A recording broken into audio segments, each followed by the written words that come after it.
Welcome to Season 3 of Rooted and Reaching, where we talk with dreamers, doers, and difference makers building an innovative future right here in the South Bend Elkhart region. Entrepreneurs know that where we're rooted matters, and where we're reaching matters even more. Today, we're talking with Max Yoder, co-founder of Lessonly and author of the impactful book Do Work Better. Let's start up. Max, Marty, good to see you. So glad you're here today. Yeah, man, you too. So, Max, I first saw you speak a year ago, May, down in Bloomington, and was immediately struck by your talk and knew when we started planning Idea Week 2025 that I wanted to invite you here for that. Thanks for having me. And was really thrilled when you said, yes, you could make it. I love doing this. I think it's important. Yeah, and we're, I think, very excited about your talk. And I think the community here is going to benefit from hearing what you have to say. Thank you. I'm glad to hear. I hope so. So tell us a little bit here. You founded a company called Lessonly and sold it. Yes. And part of what you talk about is what you learned during that journey. Yeah, correct. So we built the business from a few of us, some friends together, to 300 employees over 9 years. Wow. It's a tremendous amount of coordination, but really a tremendous amount of communication. I mean, you're putting on this event right now. You know what coordination it takes to bring hundreds of people together. Yes. It wasn't that hard every week. It just, every week somebody's going through something big. Yeah. There's constantly a challenge at 300 people. We're no longer feeling small enough to feel like it's one team. It starts to feel more faction-like. That really started to happen around 150 people. Anyhow, along the way, we realized there's certain ways we communicate that really bring us together. There's other ways, we're basically the opposite of those ways that bring us together, that pull us apart.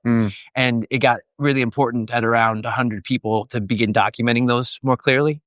To be specific, like one of the things we saw happen a lot at Lessonly when we were kind of losing momentum was people would not share before they were ready. They would take a project. I see. And they would work on that project in a vacuum. Basically not talking to other people, not showing them what they were doing. They'd hope that it would be a big ta-da moment when they were done. I just saved the day, finished this. They'd bring it to the team. They'd say, here's what I've been doing. And the team would go, what is this? And that person might have spent 2 months on the thing, right? In their little vacuum. Okay. I made this mistake. Plenty of people made this mistake. We weren't communicating as we worked. So you got to a certain point where you saw this happening. So many times. Like you were like, wait a minute. It keeps happening. Okay. So we developed a framework around it, basically some words around it, and then created a framework. One of my best buddies, third employee at Lessonly, Corey Kime, he coined sharing before you're ready. And sharing before you're ready is this idea of if you wait until you're ready, you've probably baked that thing a bit too long. We kind of use clay as a metaphor. When you're molding clay, when it's still in the clay stages before it's been fired in the kiln, we can adjust the chin if we need to, on the bust. But if we put it in the kiln, and then we show it to people and they're like, hey, that chin's not working for me. It's a bit too late. Yeah. So we're just like, get some feedback in the play stages and get it as much as you think is appropriate. Yeah. It's an interesting phrase, sharing before you're ready, because at first glance, it sounds like maybe that's not a good thing. Right. But you're actually saying, no, it is a good thing. It's context dependent, right? Yeah. Certain things we wouldn't go to our customers and share before we're ready on because we need to be a little more thoughtful. They're maybe not going to have the full context. Right. They're maybe not the people we want to bring first to the plate, but maybe to a teammate. Hey, this is half baked, but I want to see if there's reason to bake it longer. And we should have trust and camaraderie there and enough time to really be clear with one another. Customer, they're coming in and out of our lives. They might not have the time for clarifying questions. They might not have time for office hours. It's not to say we shouldn't share before we're ready with them, but maybe we are more thoughtful about what we do. There's a different value in doing it internally while you're working on it. Yes. Yeah. We can take time to align. Take time to ask clarifying questions. So that was one of the things. Another one is having difficult conversations.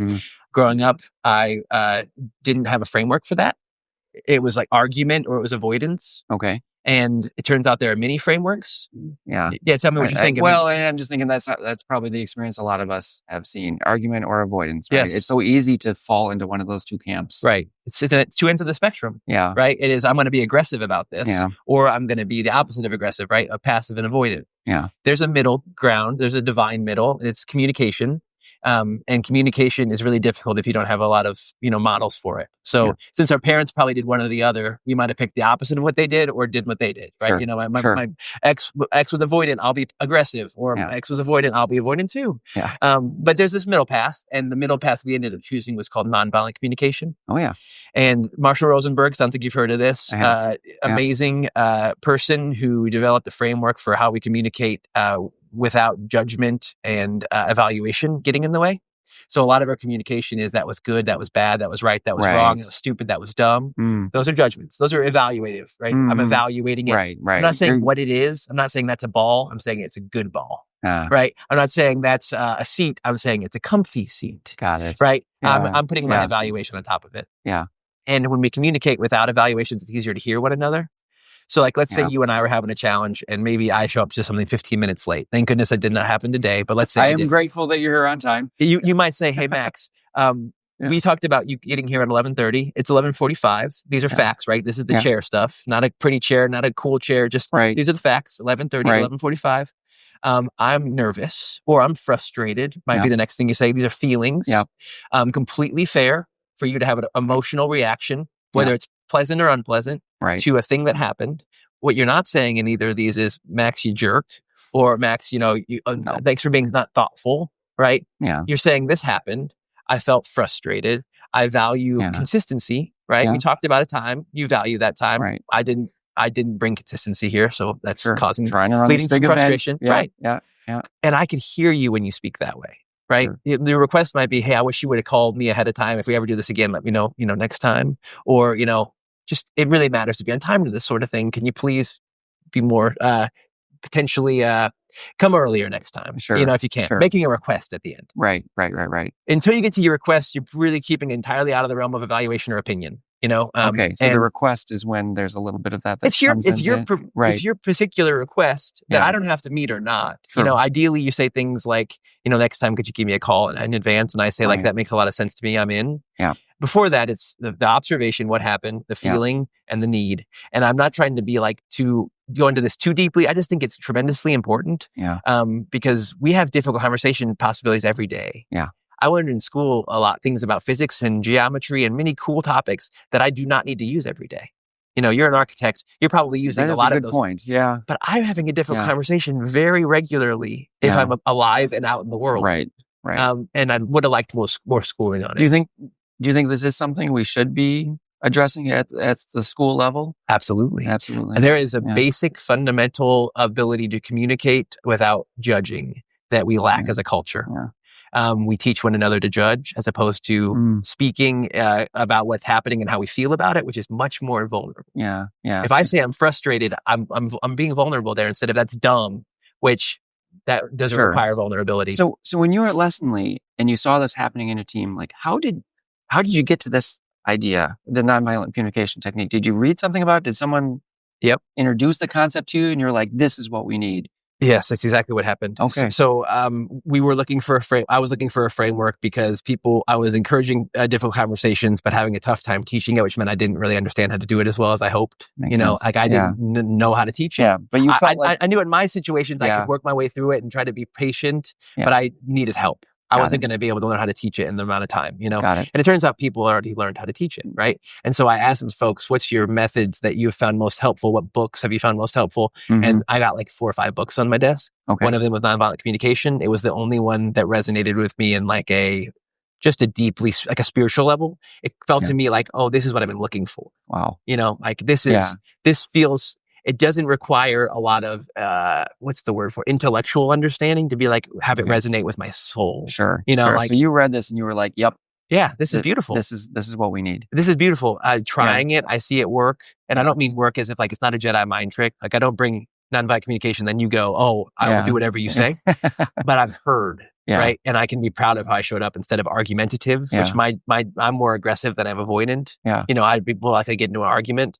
So it was saving me from that stuff. So this woman, Casey Cumbo, puts the book on her desk. She's a teammate. She ends up teaching us because she has learned how to do it, and it spreads. And people are a little reluctant. I was going to ask about that. Was it easy adoption, or people? I mean, being vulnerable is scary, right? I'm sure you had teammates who maybe felt scared. Yeah, like, why are we doing this at work? Yeah. Like, I came here to look at a spreadsheet. Right. And the spreadsheet doesn't need me to be sensitive. Sure. That was not a wide, people had different perspectives. Some people are like, this is awesome. Some people are like, I'm scared of this. Yeah. And I'm sure I felt like both, but as we rolled it out, what we would hear they would share in the shout outs channel. Shout out to Nonviolent Communication. I had a conversation that I've been meaning to have with maybe a family friend. Okay. And they would talk about it in ways that were just like so heartwarming. Just like, I can't believe how much better I feel and how much easier it was having the ability to think about it ahead of time, get that framework. That's fantastic. So people would hear that and then go, well, maybe there's something here. The proof is in the pudding. People can keep coming back and being like, oh, I gave it a try. And it's not like it hypnotizes people, but at least I was clear about my message. Do you remember some specific examples as you implemented this technique that you were seeing people changing their behavior or something improved in the communication around a certain development? Yeah. Not to put you on the spot, but I just wonder if you remember anything. I remember of a teammate coming and talking about their spouse who was struggling with drinking.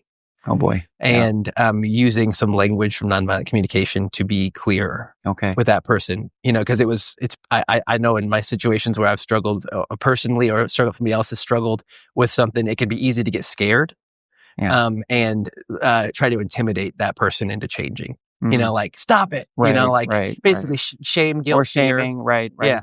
Anything other than saying I'm really scared. Yeah. It's like, I'm really scared. That vulnerability piece. Right? Yeah. Right. Yeah. No, that's really tough to do. So having somebody share that with me, that they were able to speak more clearly to their spouse about something they did not know how to talk about. Yeah. And that spouse, those two ended up splitting up. Okay. I'm not suggesting this was the healing part of their marriage. I'm suggesting that this allowed somebody to speak when they did not necessarily know how to speak in a way that they could be heard. Understood. And not all marriages they learned this at work. They learned this at work. And were able to bring it back home to their relationship. Yeah. Wow. I see that as a win that two people were able to hear one another, whether they ended up saying we can mend this fence or not. Yeah. Yeah. Right. Then they could make the decisions that they needed to make. Yes. Yeah. Yes. Yeah. So that comes to mind. Yeah. Okay. Yeah. And so basically, I just love talking about this stuff because there's certain ways we communicate where we tend to have more energy of connection. And there's other ways where we communicate where we get the opposite. Yeah. And I think it is a really cool thing to do more of the former and less of the latter. And I still have plenty of the latter in my life. I lose my patience. I hope today when we talk, it's very clear that I'm not suggesting that anybody's ever going to do this all the time. Sure. This is more of a, hey, when I feel like I'm struggling, maybe when I feel like I'm not approaching something in a way that is working, go back to the menu. Go back to the menu. Sure. Am I asking enough clarifying questions? Am I sharing before I'm ready? Am I having difficult conversations? I think about that Do Better Work, the book, as a menu of things that if I'm stuck, I can go to and maybe help myself get unstuck. So tell us about the book. So yes. So you exited Lessonly. Yes. After this journey of, I think you said 9 years. Yes. Exited Lessonly. You learned these lessons along the way about communication within the company and also sounds like in personal lives as well. Yes. How did that lead to a book? Yeah. So I actually wrote the book during Lessonly. So I'm like 6 years in. So you were running a company. Yeah. I had a great leadership writing a book. Executive team. Yeah. Okay. The executive team basically had to take over. Okay. I was really not around for 9 months. Okay. I was around, but I was thinking about the book the whole time. Sure.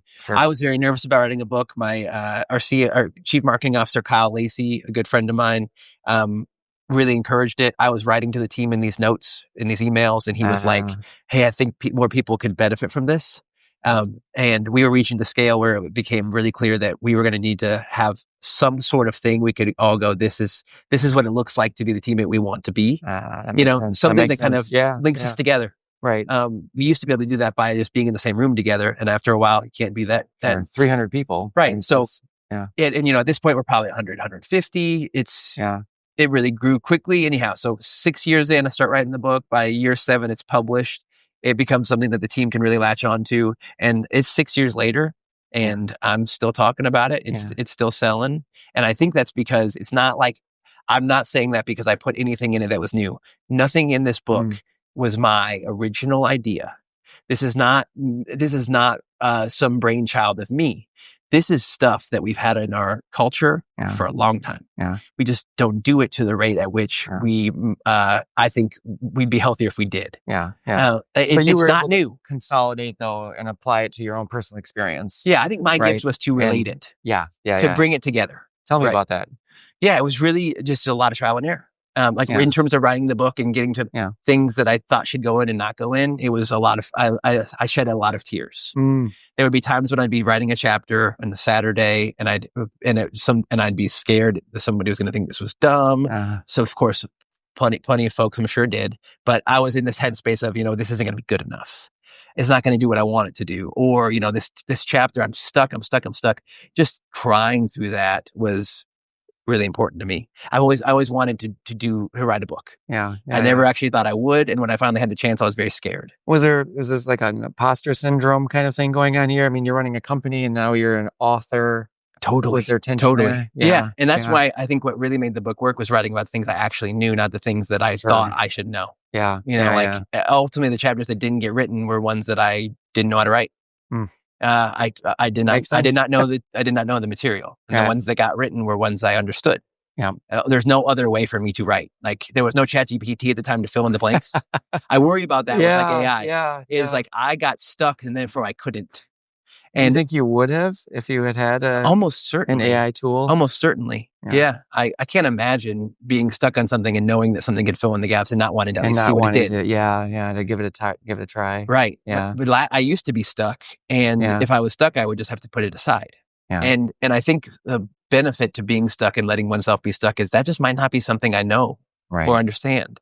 And so we might have more things out in the world where people don't really understand. Were the times when you were stuck and you were able to go back to it later and unstick it?